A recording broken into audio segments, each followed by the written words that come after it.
You take a deep breath, the air feels clean, empty, safe. Now imagine breathing in smoke on purpose.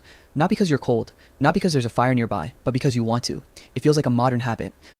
Something connected to cigarettes, cigars, or vaping.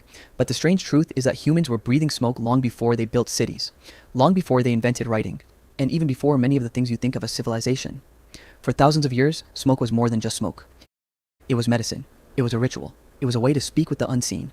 And once you understand why ancient humans first chose to inhale it, you'll never look at smoking, or even fire, the same way again.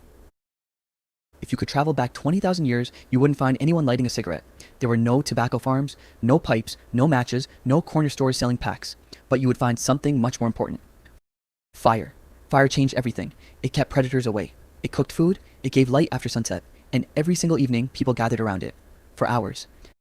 That meant ancient humans spent a huge part of their lives surrounded by smoke. At first they probably hated it. Smoke stung their eyes, it made them cough, it smelled strong. But humans are incredibly good at adapting. Generation after generation, smoke became a normal part of daily life. And that created an interesting question. What if smoke could do more than keep you warm? Long before anyone smoked tobacco, people noticed something strange. Throw different plants into a fire, and the smoke changed. Some plants smelled sweet. Others smelled bitter. Some made insects disappear. Some made people feel calmer. Some even made them dizzy. At first, these discoveries probably happened by accident. Imagine sitting around a fire after a long hunt. Someone tosses a bundle of dried leaves onto the flames. Minutes later, everyone notices something different. The air smells unusual. Their breathing changes. Their minds feel lighter. No one understands why, but everyone remembers the experience. That's how many ancient discoveries began. Not in laboratories, around campfires. As people learned more about the natural world, they started choosing certain plants on purpose. Not because they wanted entertainment, because survival depended on understanding nature. If one plant chased mosquitoes away, you remembered it. If another helped cover the smell of rotting food, you remembered that too.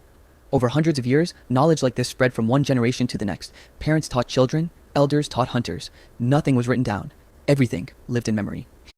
And slowly, smoke stopped being just a side effect of fire. It became a tool. Some of the earliest evidence comes from ancient Australia, where Aboriginal communities have used smoke in ceremonies for thousands of years. The goal wasn't simply to breathe it in. Smoke was believed to clean places, protect people, and mark important moments in life. Across the world, different cultures reached surprisingly similar ideas, without phones, without books, without knowing each other even existed. Somehow, many believed smoke connected the human world to something beyond it. That wasn't because they understood chemistry, it was because of experience.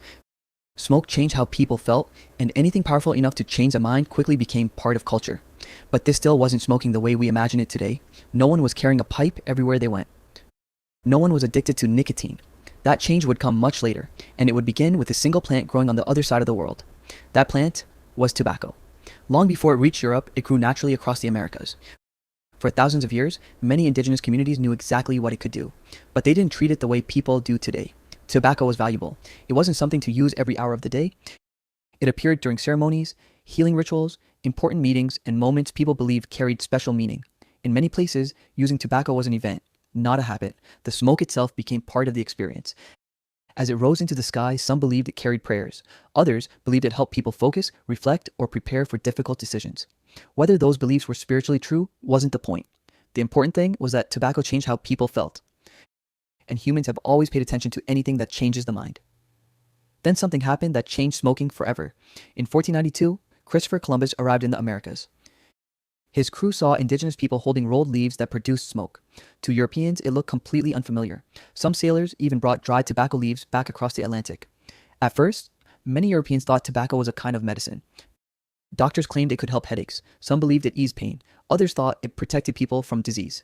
Today, we know those claims were wrong, but at the time, almost nobody understood how the human body really worked. People judged medicine by experience. If something made you feel different, they assumed it was helping. That belief helped tobacco spread faster than almost anyone expected. Within a few generations, smoking had reached many parts of Europe. Pipes became common. Later came cigars. Much later came cigarettes. What had once been a rare ceremonial plant slowly became an everyday product. And something else was happening inside the body. Every time someone inhaled tobacco smoke, nicotine entered the brain within seconds. It triggered the release of chemicals linked to pleasure and reward.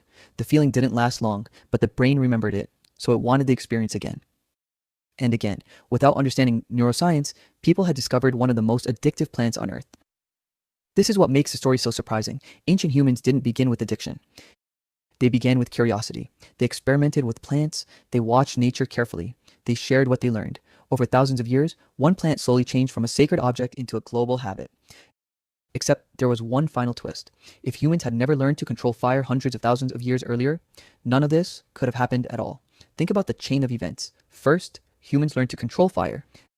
Then they spent thousands of years living beside it. They watched what happened when different plants burned. They noticed new smells, new feelings, new effects. Later, they discovered tobacco. And much later, they built an entire industry around it. Looking back, it almost feels inevitable. But it wasn't. For most of human history, smoking wasn't an everyday habit. It wasn't something people reached for every morning. It wasn't sold in stores. It wasn't part of daily life. It was rare, intentional, connected to specific moments that people believed mattered.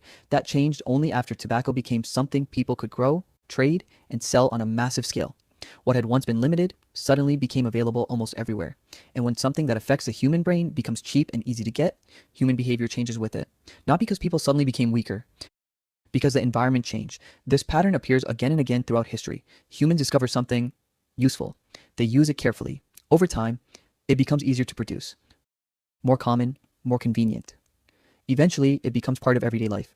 The same story has happened with sugar, with alcohol, with caffeine, and with many technologies we use today. Our brains evolved in a world where powerful rewards were rare. Modern life makes many of them available every hour of every day. That creates a world our ancestors never had to navigate. It's easy to imagine ancient humans as completely different from us, but in many ways they weren't. They were curious, they experimented, they copied successful ideas, they passed knowledge to their children, they searched for comfort after difficult days. They looked for meaning in experiences they couldn't fully explain. You still do all of those things. The biggest difference isn't the human mind, it's the world surrounding it. So, when did ancient humans start smoking? If you mean tobacco for pleasure, the answer is surprisingly recent in the story of our species. But if you mean intentionally using smoke to change the way they felt, that journey began thousands of years earlier, beside simple campfires under open skies. It started with people watching flames, throwing plants into the fire, and wondering why one kind of smoke felt different from another. That small moment of curiosity echoed across generations. And today, every time you see smoke rise into the air, you're looking at something that has followed humans for thousands of years. Not just as a chemical, not just as a habit, but as a reminder that some of the oldest human questions have always begun the same way. With someone sitting quietly beside a fire, wondering what would happen if they tried something new.